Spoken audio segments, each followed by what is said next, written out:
তারই উপলক্ষে আমাদের মাঝে উপস্থিত হয়েছেন আমাদের উত্তর অঞ্চলের অত্যন্ত পরিচিত মুখ, আমাদের বিএনপির স্থায়ী কমিটির সদস্য, নির্বাহী কমিটির সদস্য এবং সাবেক এমপি, আমাদের সৈয়দপুর জেলা বিএনপির সম্মানিত সহসভাপতি, আমরা যাকে বিলকিস আপা বলে চিনি, আমাদের মাঝে উপস্থিত আছেন বিলকিস আপা। উনি অনেক কষ্ট করে ঢাকা থেকে কিছুক্ষণ আগে এসেছেন। উনি এসেই বলেছেন আমি বাঙালিপুরে যাব প্রতিমা দেখার জন্য, আমরা সেই উপলক্ষে আসছি। আমি বাঙালিপুরের পক্ষ থেকে, আমি সমস্ত সনাতন ধর্মের পক্ষ থেকে আপাকে ধন্যবাদ জানাচ্ছি। আমাদের মাঝে এসে আমাদেরকে কৃতার্থ করেছেন, এই জন্য ওনাকে ধন্যবাদ জানাচ্ছি। এতটুকু আশা রাখবো বা দাবি রাখবো আপার কাছে, যেহেতু আপা সাবেক সংসদ ছিলেন, তিনি বোঝেন মানুষের দুর্দশা, হতাশা, মানুষের কাজের আকাঙ্ক্ষা, চাহিদা। আমি আপার কাছে ব্যক্তিগতভাবে অনুরোধ করব, এই শারদীয় দুর্গা উৎসবে আজকে সপ্তমী, আমাদের এই মিলে আমরা একাকার, আমাদের মাঝে কোনো ভেদাভেদ নাই। বাঙালিপুর ইউনিয়নে আমরা সবাই একসাথে বসবাস করি, আমরা এই সম্প্রীতিকে বজায় রাখতে চাই।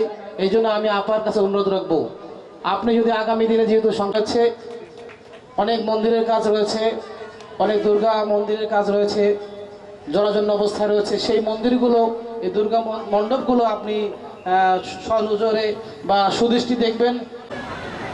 আজকে বাঙালিপুর ইউনিয়নের চৌমুহনী বাজারে আমি যতগুলি পূজা মণ্ডপ পরিদর্শন করব, তার মধ্যে সর্বপ্রথম আমি আপনাদের এখানে এসেছি। এবং আমি আজকে ঢাকা থেকে সরাসরি এয়ারপোর্ট থেকে আপনাদের এখানে এসেছি, কারণ আপনাদের হয়তো মনে আছে বেশি দিন না, কিছুদিন আগে এইখানে একটি সমাবেশ হয়েছিল। সেই সমাবেশে আমরা অনেকেই উপস্থিত ছিলাম এবং আপনাদের এখানকার সাবেক চেয়ারম্যান, মানে উপজেলা চেয়ারম্যান, কিন্তু ওবায়দুর ভাই, সে বলছিল যে এই ইউনিয়নের লোকজন অনেক, তাদের ভিতরে অনেক গোসা, রাগ, তারা অনেক কিছুই হয়তো বা জেলা থেকে পায় না। আমি বলেছিলাম, যারা আপনারা ওখানে উপস্থিত ছিলেন, আমি বলেছিলাম যে আল্লাহ যদি আমাকে সংসদ সদস্য হিসাবে মনোনীত করে, আপনাদের মনোনীত যদি আমি হতে পারি, আমি বাঙালিপুর ইউনিয়ন থেকে আমার কাজ শুরু করব। কারণ সদরের সঙ্গে একেবারে লাগোয়া হলো বাঙালিপুর ইউনিয়ন। আর এইখানে যেহেতু আপনাদের বোধহয় সংখ্যা বেশি, এই জন্য অনেক দুঃখ, ক্ষোভ। আমিও বলেছিলাম যে এখান থেকেই যদি আল্লাহ আমাকে সুযোগ দেয়, আমি যদি আমার দ্বারা আপনাদের কিছু হয়, সবার জন্যই করার ইচ্ছা আছে, তো বাঙালিপুর থেকেই শুরু করব। হ্যাঁ, তারই ইয়েতে আজকে আমি সর্বপ্রথম প্লেন থেকে ঢাকা থেকে এসেছি, নেমেই আমি প্রথমেই বাঙালিপুরে এসেছি। এই জন্য এসেছি যে আপনারা যেন কখনোই মনে না করেন যে আপনারা একা, কিংবা যারা মনে করতো যে আপনারা তাদেরই একমাত্র দখলে কিংবা আপনারা তাদেরকেই ভোট দেন, এটা সম্পূর্ণ ভুল। আমি আমার কিশোরগঞ্জের পুটিমারি একটি ইউনিয়ন আছে, সেখানে আমাকে আরও প্রায় 15-20 দিন, আরও বেশি হবে, মাসখানেক আগে তারা আমাকে, আপনাদের সম্প্রদায়ের, তারা আমাকে একটি মিটিং করে, অনেক লোক ছিল, এবং সে আওয়ামী লীগের যে সভাপতি, একজন কলেজের, ডিগ্রি কলেজের অধ্যক্ষ, উনি সভাপতি ছিলেন আওয়ামী লীগের। তিনি আমাকে সেই মিটিংয়ে সভাপতিত্ব করে, সেই মিটিংয়ে তারা বলেছে, আমি নিজে আওয়ামী লীগ করতাম, কিন্তু আজকে আমি বলতে বাধ্য হচ্ছি যে আওয়ামী লীগের সময় আমরা সবচেয়ে বেশি নির্যাতিত হয়েছি। আমি জিজ্ঞেস করলাম কেন, সে তার বক্তব্যে বলছে, বক্তৃতায় বলছে যে আমাদের পিছনে যেখানে মানে মিটিংটা হচ্ছে, তার পিছনেই শ্মশান একটা আছে, ওটাকে শ্মশানই বলে, এই শ্মশানের সামনে তারা দোকান করে শ্মশানটাকেও তারা খেয়ে ফেলতে চেয়েছিল। কারণ আমরা সৈয়দপুরে 80টি এবং কিশোরগঞ্জে 117টি। তার মানে কি? তার মানে হলো যে আপনারা নির্বিঘ্নে, নিরাপত্তায় চাদরে আপনারা ঢাকা আছেন, আপনারা সেই সাহস পাচ্ছেন যে আপনারা খুব শান্তিপূর্ণভাবে পূজা উদযাপন করতে পারবেন। আর তাই আমরা আপনাদেরকে আজকে আপনাদের এই উৎসবে আপনাদের পাশে থেকে আপনাদেরকে বলতে চাই যে ভবিষ্যতেও আপনারা আপনাদের নিজেদের দেশ মনে করে আমাদেরকে আপনাদের পাশে সবসময় পাবেন। এবং আপনি জানেন যে এখানে বিএনপির অনেকেই এখানে কার্ড গায়ে গলায় আছে। আপনাদেরকে এই মণ্ডপে যাতে কোনো ধরনের বিঘ্ন না ঘটে, আপনাদের যেন পূজা করতে কোনো ধরনের সমস্যা না হয়, কেউ যেন বাধাগ্রস্ত না করে। কারণ আপনারা জানেন যে একটি গোষ্ঠী, একটি রাজনৈতিক দল আওয়ামী লীগ, তারা তাদের নেত্রী শেখ হাসিনা পালিয়ে গেছে এবং বাইরে থেকে সে তাদের নেতাকর্মীদেরকে নির্দেশনা দিচ্ছে। আসলে আপনারা জানেন উনি কিন্তু এর আগে আমাদের এই এলাকার মহিলা এমপি ছিলেন। তো উনি আসছেন আমাদের মণ্ডপে আমাদের শুভেচ্ছা দিতে। তো আমরা সবাই যেন দোয়া করি যে আপা যে কথাটা বললো, আসলে আমাদেরকে লোকে ভুল বুঝে বা যাই বুঝুক আর কি, যে সবাই আওয়ামী লীগে ভোট দেয়। আসলে এটা কিন্তু ভুল ধারণা। আপনারা সেই ভুল ধারণাতে আমরা আশা করি আমরা সবাই ভাঙবো, যে আমরা আসলে যারা দেশকে ভালোবাসে, যারা আমাদের সবাইকে ভালোবাসে, যাতে এই দেশটা উন্নতি হয়, দেশে আমরা সবাই শান্তিতে থাকতে পারি, সারা বিশ্বে যাতে আমাদের সুনাম বজায় থাকে। এই যে আমাদের ধর্মীয় উৎসব, আজকে এটা আমাদের সারা বাংলাদেশে পূজা গতবার সে কিন্তু অনেক বেশি হয়েছে। কেন হয়েছে? কারণ আমরা সেই নিশ্চয়তা বিএনপি বলেন, জামাত বলেন বা আরও যারা আছেন এনসিপিতে, সবাই কিন্তু মানে আমাদের গত বছর কিন্তু প্রচুর করছে। এবারও সব যোগাযোগ করতেছেন, ওনারা আমাদের ভয় দূর করছেন। গত বছর অনেকে ভয়ে ছিলেন পূজা করবে না, তো কিন্তু এনারা সবাই আশ্বাস দিয়েছেন, আমরা সুন্দরভাবে পূজা করছি। এবারে আমি খবর দিলাম মার্কেটে যে দোকানদাররা বলতেছে এই 15 বছরের ভিতরে এরকম বিক্রি হয় নাই। দোকানদাররা খুব খুশি, কিন্তু তাদের কিন্তু প্রচুর বেচাকেনা হয়েছে। কারণ ব্যাপারে কি সবার ভিতরে একটা ভয় দূর হয়ে গেছে। আনন্দ আসে দেখেই তো মানুষ আনন্দ উৎসব করার জন্য জিনিসপত্র করে, কাপড় চোপড় কিনে। তো দোকানদাররাও কিন্তু খুব খুশি যে হ্যাঁ এবার আমাদের ব্যবসাটা খুব ভালো হয়েছে। এমনকি আমার লোক গেছে ওই আমার মানে ভাইয়ের ওয়াইফ, তো দোকানদার বলতেছে আমি এখন দেখাতে পারবো না, তোমরা পরে আসো। মানে এত ভিড় আর কি। তাই ভালো লাগলো যে আমরা সবাই খুব নিশ্চিন্তে আসি, ভালো আছি। তো বাংলাদেশে প্রার্থনা করি আমরা সব বাংলাদেশি সবাই যেন ভালো থাকি, সুন্দর থাকি, সুস্থ থাকি। আর আপনার জন্য আপনারা সবাই দোয়া করবেন, আমরা দোয়া করি যাতে উনি আরও ভালো কিছু করুক। পূজা মণ্ডপে আপনারা যারা উপস্থিত আছেন, তার সঙ্গে আমরা বিএনপি পরিবার, এখানে বিএনপির সাধারণ সম্পাদক, যুগ্ম সাধারণ সম্পাদক, স্বেচ্ছাসেবক দল সহ আমরা সকলেই আসছি আপনাদের পাশে, আপনাদের সাথে। আপনাদের সবচেয়ে বড় উৎসব এই দুর্গোৎসবকে ভাগ করে নেওয়ার জন্য। বক্তব্য বেশি বলবো না, কারণ আমরা আরও অনেক জায়গায় অনেকগুলি মণ্ডপে যেতে হবে। শুধু এইটুকু বলতে চাই যে অতীতে আমরা যেমন পাশাপাশি ছিলাম, বর্তমানেও আমরা পাশাপাশি আছি। এখানে জাত ধর্ম এটা কোনো বাধা না। আপনারা কখনো নিজেদেরকে একটি কথা বলে যে সংখ্যালঘু সংখ্যাগুরু, এটা কিন্তু কোনো বিবেচ্য বিষয় না। এটা কখনোই আপনারা সংখ্যালঘু বলে কোনো জিনিস নাই। আমরা সবাই বাংলাদেশি, আমরা এদেশের মানুষ। আমার যেমন পৈতৃক সম্পত্তি আছে, আমি যেমন এদেশে জন্ম নিয়েছি, আপনাদেরও পৈতৃক সম্পত্তি আছে। এইখানে যে দাদারা আছে, এদের জন্ম থেকে তাদের দাদার দাদা দাদার দাদা এইখানকার অধিবাসী স্থানীয় বাসিন্দা ছিল, এখন তারা আছে, তাদের ভবিষ্যৎ প্রজন্ম। সুতরাং এখানে ভেদাভেদে সৃষ্টি করেছিল বিগত দিনে ফ্যাসিস্ট যে সরকার ছিল, আওয়ামী লীগ সরকার। এই বিভেদ সৃষ্টি করে তারা আপনাদের ভোটটাকে মনে করতো যে আপনারা তাদের পৈতৃক সম্পত্তি। এটা কিন্তু ভুল।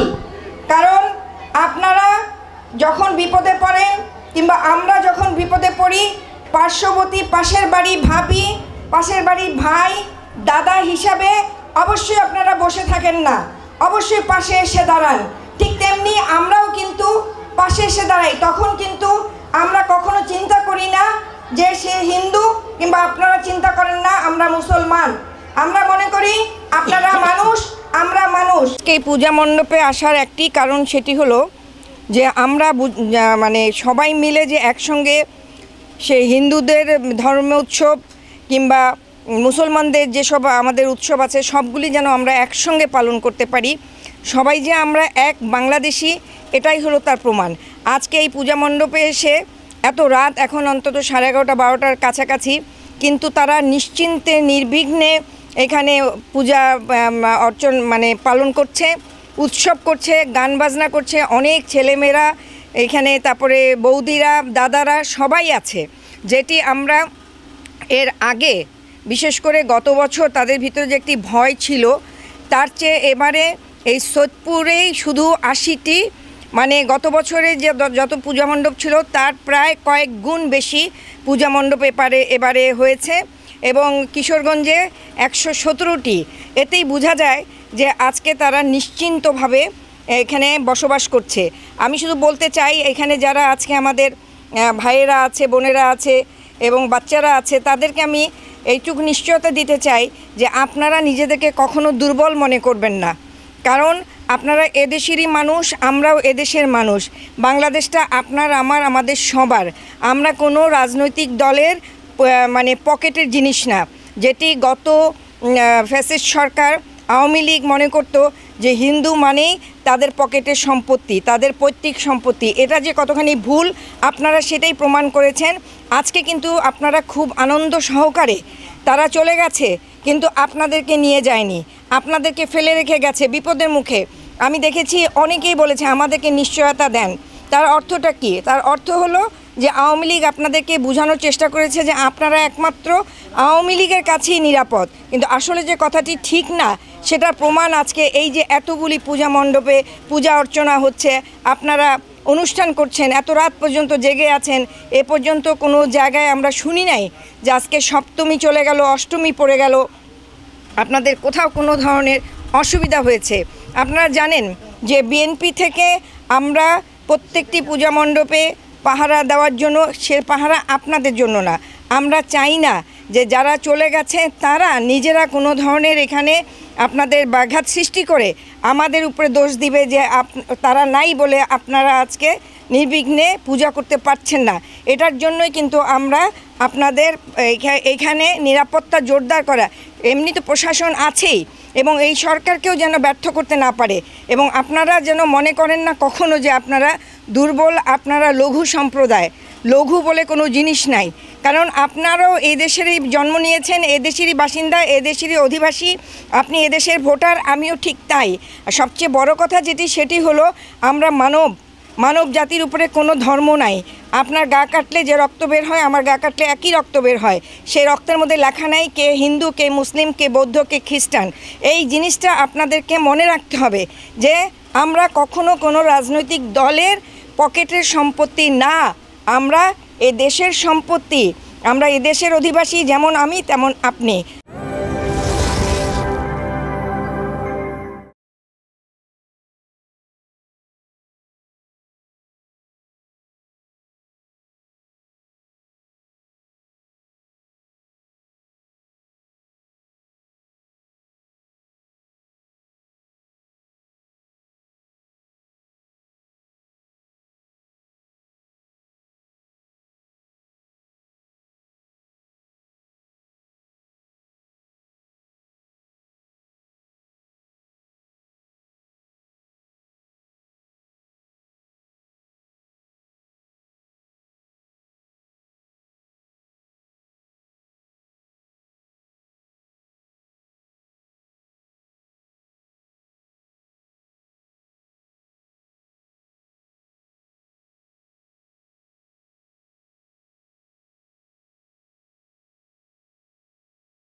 এই ডিস্ট্রিক্টের আমাদের পূজা নিরাপত্তা কমিটির আহ্বায়ক জিয়া ভাইয়া, নিরাপত্তা গুরুদাসপুর কিশোরগঞ্জে। তুমি এ বসো, আমার একটা